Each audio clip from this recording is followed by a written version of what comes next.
क्या आपको पता है कि हनुमान चालीसा का पाठ करने से तनाव कम होता है और मानसिक शांति मिलती है? आज हम इसी अद्भुत रचना के बारे में बात करेंगे। वाह! ये तो बहुत दिलचस्प है। क्या आप इस बारे में और कुछ बता सकते हैं? बिल्कुल। देखिए, हनुमान चालीसा सिर्फ एक धार्मिक पाठ नहीं है। ये एक ऐसा मंत्र है जो हमारे मन और शरीर दोनों पर सकारात्मक प्रभाव डालता है। कई अध्ययनों से पता चला है कि इसके नियमित पाठ से तनाव कम होता है, एकाग्रता बढ़ती है और यहाँ तक कि रक्तचाप भी नियंत्रित रहता है। ओह! ये तो वाक़ई में आश्चर्यजनक है। क्या आप बता सकते हैं कि ये कैसे काम करता है? देखिए, इसका मुख्य कारण है इसकी लय और शब्दों का प्रभाव। जब हम हनुमान चालीसा का पाठ करते हैं, तो हमारा मन एक विशेष लय में बंध जाता है। ये लय हमारे श्वास को नियंत्रित करती है, जो सीधे हमारे हमारे तंत्रिका तंत्र को शांत करता है। साथ ही इसमें प्रयुक्त शब्द हमारे अवचेतन मन पर गहरा प्रभाव डालते हैं। तो क्या ये कहा जा सकता है कि हनुमान चालीसा एक तरह का ध्यान या मेडिटेशन है? बिल्कुल सही कहा आपने। हनुमान चालीसा को एक प्रकार का मंत्र ध्यान ही माना जा सकता है। जब हम इसका पाठ करते हैं, हमारा मन एक विशेष आवृत्ति पर केंद्रित हो जाता है। ये आवृत्ति हमारे मस्तिष्क की तरंगों को शांत करती है, जिससे हमें गहरी शांति का अनुभव होता है। वाह! ये तो बहुत ही रोचक है। क्या आपके पास इस बारे में कोई वैज्ञानिक प्रमाण है? हाँ, बिल्कुल। कई शोधों में यह पाया गया है कि मंत्रोच्चारण से मस्तिष्क में अल्फा तरंगें उत्पन्न होती हैं, जो शांति और सकारात्मकता से जुड़ी है। एक अध्ययन में हनुमान चालीसा के नियमित पाठ से लोगों के कॉर्टिसोल तनाव हार्मोन के स्तर में 27% तक की कमी आई।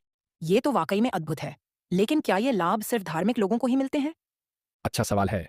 देखिए, इन लाभों का धर्म से कोई सीधा संबंध नहीं है। ये प्रभाव मुख्य रूप से ध्वनि विज्ञान और मनोविज्ञान पर आधारित है। कोई भी व्यक्ति, चाहे वो किसी भी धर्म का हो या नास्तिक हो, हनुमान चालीसा के पाठ से लाभ प्राप्त कर सकता है। ओह! ये तो बहुत ही दिलचस्प बात है।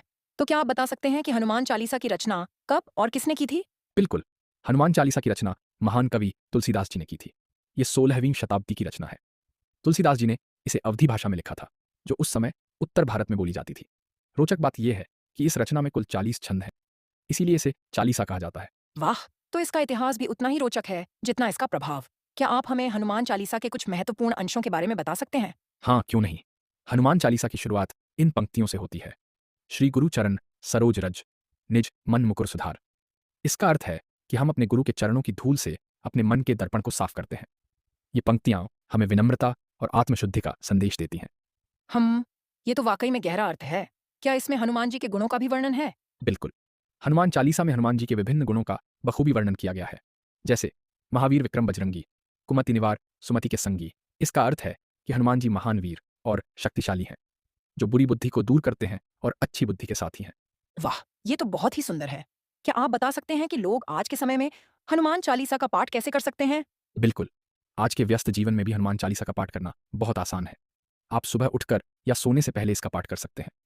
कई लोग इसे अपने दैनिक ध्यान या योग योग अभ्यास में शामिल करते हैं।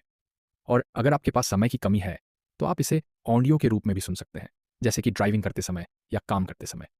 ये तो बहुत अच्छा सुझाव है। क्या आपके पास कोई ऐसा उदाहरण है जहाँ किसी ने हनुमान चालीसा के पाठ से कोई बड़ा लाभ प्राप्त किया हो? हाँ, मुझे एक ऐसा ही उदाहरण याद आ रहा है। मेरे एक मित्र जो एक बड़ी कंपनी में काम करते हैं, वे बहुत तनाव में रहते थे। उन्होंने हनुमान चालीसा का नियमित पाठ शुरू किया और महज़ 2 महीने में उन्होंने महसूस किया कि उनका तनाव काफ़ी कम हो गया है। उनकी कार्यक्षमता बढ़ गई और वे अपने परिवार के साथ भी ज़्यादा समय बिताने लगे। वाह! ये तो वाकई में प्रेरणादायक है। तो क्या आप कहेंगे कि हनुमान चालीसा एक तरह का आध्यात्मिक औषधि है? हाँ, आप बिल्कुल सही कह रहे हैं। हनुमान चालीसा को एक आध्यात्मिक औषधि के रूप में देखा जा सकता है। यह हमारे मन और शरीर दोनों को स्वस्थ रखने में मदद करता है। लेकिन याद रखें, जैसे हर दवा के साथ नियमितता ज़रूरी होती है, वैसे ही हनुमान चालीसा का भी नियमित पाठ करना चाहिए, ताकि इसके पूरे लाभ मिल सकें। बहुत खूब। तो क्या आप हमारे श्रोताओं के लिए कोई अंतिम संदेश देना चाहेंगे? हाँ, बिल्कुल। मैं सभी श्रोताओं से कहना चाहूँगा कि आज के इस तनावपूर्ण जीवन में हमें अपने मानसिक और शारीरिक स्वास्थ्य का ख्याल रखना बहुत ज़रूरी है। हनुमान चालीसा जैसी प्राचीन रचनाएँ न केवल हमारी संस्कृति का हिस्सा हैं, बल्कि वे हमारे आधुनिक जीवन में भी बहुत उपयोगी हो सकती हैं। इसलिए चाहे आप धार्मिक हों या नहीं, हनुमान चालीसा के पाठ को अपने दैनिक जीवन में शामिल करने का प्रयास करें। आप निश्चित रूप से इसके सकारात्मक प्रभाव महसूस करेंगे। बहुत-बहुत धन्यवाद। आज हमने हनुमान चालीसा के बारे में बहुत कुछ सीखा। मुझे यकीन है कि हमारे श्रोता भी इससे बहुत लाभान्वित होंगे।